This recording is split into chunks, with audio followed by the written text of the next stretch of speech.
Boche Gold and Diamonds. Buy now, pay later. CPM സംസ്ഥാന സമിതി അംഗം NN കൃഷ്ണദാസിനെ പരസ്യമായി താക്കീത് ചെയ്തതിലൂടെ CPM ലക്ഷ്യമിടുന്നത് പഴയ വിഭാഗീയത പുതിയ രീതിയിൽ തലപൊക്കുന്നതിനെതിരെയുള്ള മുന്നറിയിപ്പ് കൂടി. ഏരിയ സമ്മേളനങ്ങൾ പൂർത്തിയാക്കി CPM ജില്ലാ സമ്മേളനം അടുത്തിരിക്കെയുള്ള നടപടിക്ക് ഏറെ പ്രസക്തിയുണ്ട്. പാലക്കാട്ടെ പാർട്ടിയിൽ വർഷങ്ങളായി തുടർന്ന വിഭാഗീയത സംസ്ഥാന നേതൃത്വത്തിന്റെ ഇടപെടലോടെ ശമിച്ചുവെന്ന് കരുതിയിരിക്കെയാണ് കൃഷ്ണദാസിന്റെ വിവാദ പ്രസ്താവന. പെട്ടി പ്രശ്നം ദൂരേക്ക് വലിച്ചെറിയണം, നീലപ്പെട്ടി കൊണ്ടുപോയോ എന്നല്ല, രാഷ്ട്രീയ കാര്യങ്ങളാണ് തിരഞ്ഞെടുപ്പിൽ ചർച്ച ചെയ്യേണ്ടതെന്നായിരുന്നു അദ്ദേഹം പറഞ്ഞത്.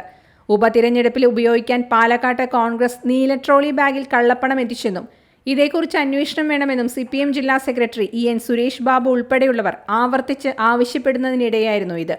സ്വന്തം പാളയത്തിൽ നിന്ന് വന്ന ഈ വാക്കുകൾ എതിരാളികൾക്ക് ആയുധമായെന്നായിരുന്നു CPM ജില്ലാ നേതൃത്വത്തിന്റെ അന്നേയുള്ള വിലയിരുത്തൽ. കൃഷ്ണദാസിന്റെ പ്രസ്താവനയെ അന്നുതന്നെ സംസ്ഥാന സെക്രട്ടറി MV ഗോവിന്ദനും ജില്ലാ സെക്രട്ടറി EN സുരേഷ് ബാബുവും തള്ളി. തിരഞ്ഞെടുപ്പിൽ പെട്ടി പ്രശ്നവും ഉന്നയിക്കുമെന്ന് ജില്ലാ സെക്രട്ടറി പറഞ്ഞപ്പോഴും കൃഷ്ണദാസ് പിന്മാറാൻ തയ്യാറായില്ല. കോൺഗ്രസ് വയ്ക്കുന്ന കെണിയിൽ പാർട്ടിയും ഇടതുമുന്നണിയും തലവെച്ചു കൊടുക്കരുതെന്ന് അദ്ദേഹം പറഞ്ഞു.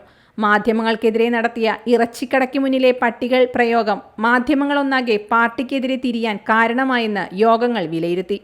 കൃഷ്ണദാസിന്റെ 2 പ്രസ്താവനകളും പാർട്ടിയിൽ ഭിന്നാഭിപ്രായമുണ്ടെന്ന് ജനങ്ങൾക്കിടയിൽ തോന്നലുണ്ടാക്കിയെന്നും അംഗങ്ങൾ വിമർശിച്ചിരുന്നു. ആ വികാരം സംസ്ഥാന സമിതിയും ഉൾക്കൊണ്ടതോടെയാണ് പാർട്ടി പരസ്യ താക്കീതിലേക്ക് നീങ്ങിയത്. തിരഞ്ഞെടുപ്പ് ഫലത്തിനു ശേഷം ഡിസംബർ 20 ചേർന്ന ജില്ലാ സെക്രട്ടേറിയറ്റ് ജില്ലാ കമ്മിറ്റി യോഗങ്ങളിൽ NN കൃഷ്ണദാസിനെതിരെ രൂക്ഷ വിമർശനം ഉയർന്നിരുന്നു.